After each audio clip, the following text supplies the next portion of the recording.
Hi, Inklings. My name is Cody Blair. I'm the owner and chief instructor at studyprof.com GRE Prep. Your president, Ashley, invited me to speak to you guys today, and I'm going to give you the brief, less than 15-minute version of what you need to be thinking about going forward as far as the GRE is concerned. The GRE, you probably know, is the big standardized test that you have to take in order to get into most grad schools. More details on that in just a second. So what I don't want for you to happen to you is that you kind of cobble together your study, your preparation for the GRE the week before you go take the test. That is just a recipe for disaster. We want to plan a little bit better than that in order to make sure you get a good score.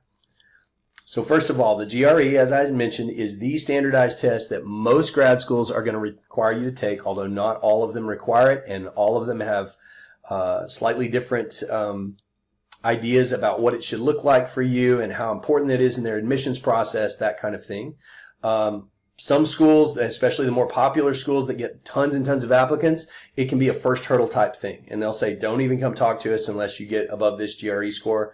Most schools are going to be more nuanced than that. They're going to weigh it in with your undergraduate GPA and entrance interviews and entrance essays and that kind of thing. It is a highly, highly engineered test, which means we know exactly what's on that test. Don't even have to think twice about that. In my class, I show you, here's the stuff on the test. It's actually a lot less than you might think, especially if you look at some of those GRE prep books out there, which are super thick. They don't need to be that thick in order to show you everything that's on the test. It also means we know exactly what the right answers tend to look like and what the wrong answers tend to look like, which means even if you don't know what the question's asking, a lot of times you can make really good decisions about what answer is going to be correct. And I talk about that in my class. All the prep courses do. All right? Crappy test doesn't measure the one thing it's supposed to measure, which is how well you're going to do in grad school. Long-term studies from Yale and Cornell bear that out. Nevertheless, we're still stuck with it. Who has to take it? You do. If you want to take the GRE or if you want to go to grad school in the next 5 years or so, take it now, and that score is good for 5 years. Again, that's most grad schools are going to require you to have that score, but not all of them. A good GRE score totally depends on what that grad school is looking for and who else has applied that year and how exclusive they are. More on that in just a minute. You can take it pretty much anywhere in the world that they have a testing center. Lots of times and dates are available because it is computer-based. And it's going to have 3 different sections: quantitative, verbal, and written analytical. The verbal will have 2 sections. The written analytical will have 2 essays. The quantitative will have 2 sections as well. We'll look at each one of those in a little bit of detail. So, as I said, what score is good depends on the grad school you're trying to get into. The GRE is on this normed scale, bell curve here, right?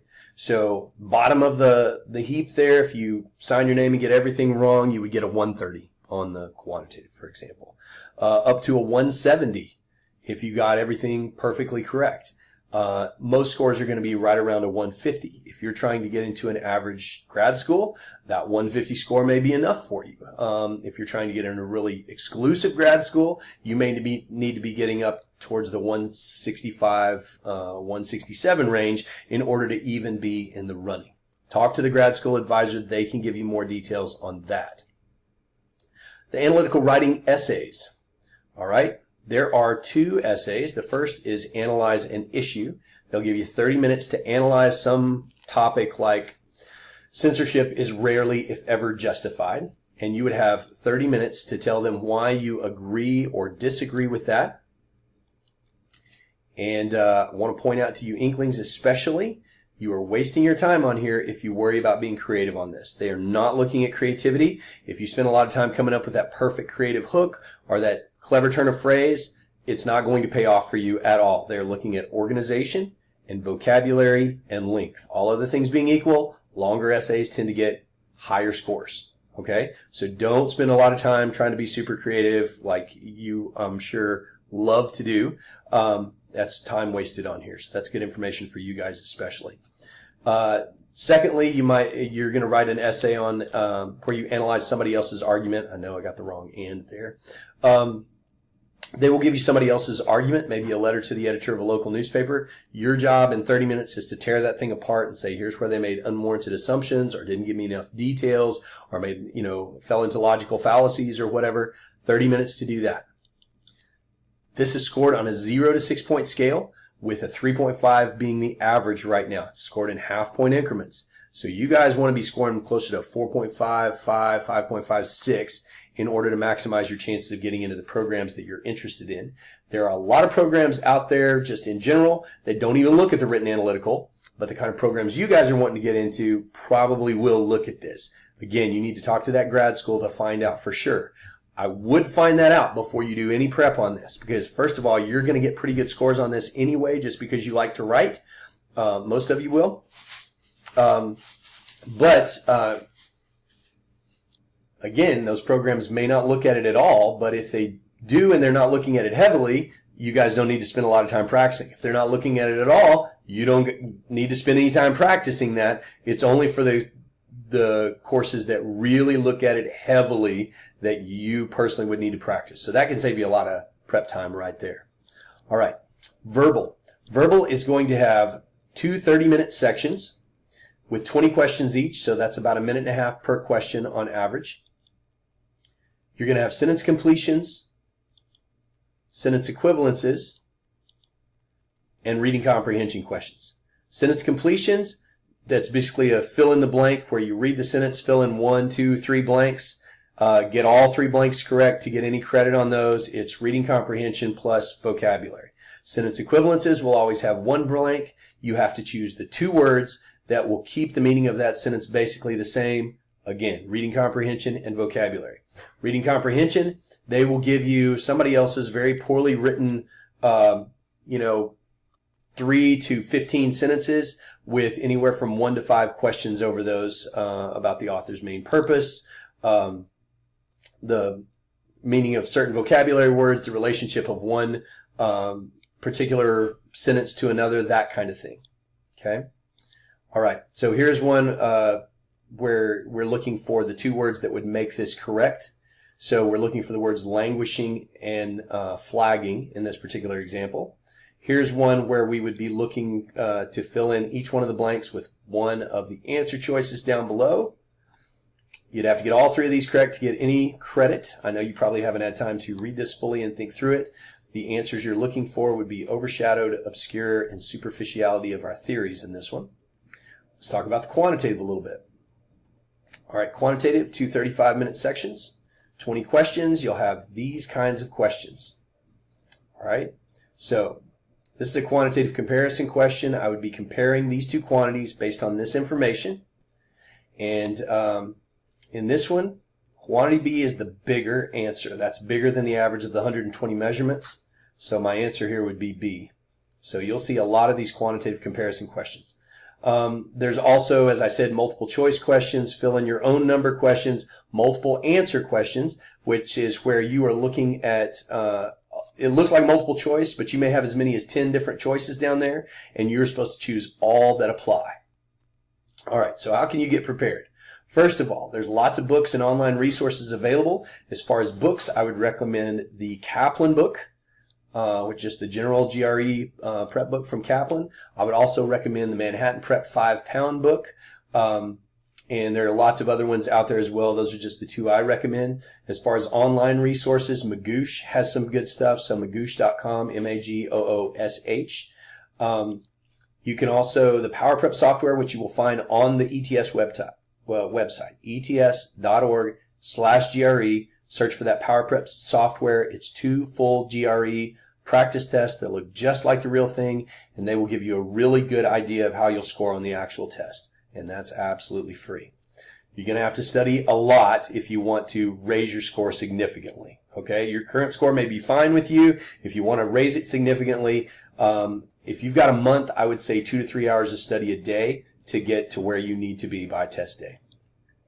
There are lots of prep courses out there, of which mine is one of many. There's Kaplan here in town, Princeton Review here in town. All of those courses will help you. The big differences are length and cost. Okay, so there are some things I teach in my course that they don't teach in those other courses. Those courses tend to be 40 hours long. and cost about $1,200 to $1,400. My course is 14 hours long and costs $395. The reason I have done that, and you can look on the website to see the reviews. Students feel like I'm doing a really good job for them. The reason I've cut it down so far is because most students can't afford that $1,200 price tag. And you really don't need 40 hours of classroom prep. You need about 12 to 14 hours of classroom prep, stuff that only an instructor can communicate to you well. Those other courses fill up the rest of that time with practice problems that you'll just all sit there in silence for 30 minutes paying for that time and do practice problems. And then you'll spend the next hour going over all those practice problems together as a class, whether you missed that particular question or not. I take all of that stuff out, let you do that on your own. If you've got questions with your about how to tackle a specific problem, if you can't figure it out, you can always contact me later. Just, take a picture of it with your phone, text it to me, and I can discuss with you how to solve that problem. So I open that up to students. Here's my website, studyprof.com. You can go there and find out all the details. I'm very proud of my 5.0 star rating on Google. I've got about 31 reviews, maybe a couple more right now. It's because I really try hard to do a good job for my students and give them just the information they need at a price that they can afford and at a time that they can afford as well. All right, so 2 quick tips. First of all, timing on the GRE is actually absolutely crucial, and it's one of the things that most people tend to not spend enough time taking into account. They'll practice GRE, practice problems. They get to the actual GRE, they know how to do all the problems, but not how to do them as quickly as they need to, and that's what kills them. Even my, class of 150 engineers during the summer here at A&M, a lot of times those guys will do very poorly on the GRE math the first time through. It's not because they don't know how to do the math. They're engineers. It's in fact because they're engineers, right? Those guys want to get the right answer down to the 9th decimal place, dadgummit, and they'll take the time to do it, which is what you want in an engineer, but it kills them on the GRE. You really only have about a minute and a half per question. So you really need to ingrain that minute and a half time frame into your head. So just set a timer every time you practice a GRE problem from now on, so that you're used to hearing that timer go off after a minute and a half. It becomes ingrained in your brain and you go, okay, I gotta make a decision and keep going if I haven't found an answer by now. All right, something else, a little bonus here. I've got lots and lots of tricks about how to find the best answer even when you don't know what the question is asking, just because of the way they construct things. So here's an example. When you have a math problem and the answer choices are not numbers, they're, in this example, algebraic expressions, you want to throw out the weirdos. You want to keep the answer that's got the most in common with the others. Because what happens is they will write the correct answer when they're first making this question. Then they've got to come up with 4 wrong answers. So they just tend to tweak that right answer a little bit to make their wrong answers. So if you go looking for the oddballs, 4A, that's weird. Throw it out. Minus, plus, minus, minus, plus. Ooh, pluses are not as common as minuses. Those are weird. 16s are more common than 8s. So I'd throw out those. Leaves me with A as my best answer. This works way better than it should. Okay? So there's lots of these kinds of things throughout the GRE that can really raise your score even just in the 14 hours that you'll go through my class without even practicing after that. Big thing for increasing your score in the verbal, the techniques that you need to get down in order to do better in the verbal, I can communicate to you in the 14-hour class. You practice for an extra 30 minutes outside of class, and you will get an instant boost in your score. After that, it all comes to vocabulary. I realize you guys probably already have really Brobdingnagian, see if you know that one, Brobdingnagian, huge vocabularies already. But if you want to get that score higher, you need to make those vocabularies even bigger. Memorizing enough words is going to take some time. Okay, so I do discuss in class how you can maximize that as well. So here's the resources that I would suggest, ets.org/GRE. There's my website. That's my phone number. Feel free to text or call me. Again, thank you, Ashley Harris, so much for inviting me to address your crew. Best of luck to you guys. Let me know if you got any questions.